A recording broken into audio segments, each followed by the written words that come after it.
सुर्खेत जिल्लाको आसपासको क्षेत्रमा आज बिहानैदेखि पानी परिरहेको अवस्था छ। मौसम एकदमै गडबड छ।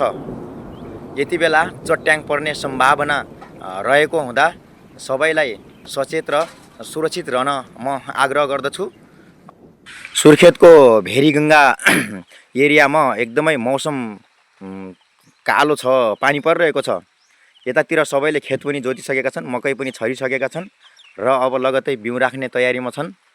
अब पानी परिरहेको छ हाम्रोतिर। तपाईहरु नेपालको कुन कुन ठाउँमा पानी परेको छ जानकारी गराउनु होला।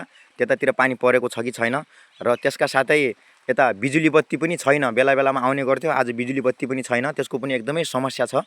तपाईहरुकोतिर बिजुली बत्ती छ कि छैन त्यो पनि हामीलाई जानकारी गराउनु होला। कमेन्टमा प्रतिक्रिया दिनु होला। तपाईहरुतिर मौसम कस्तो छ, पानी परेको छ कि छैन हामीलाई जानकारी गराउनु होला।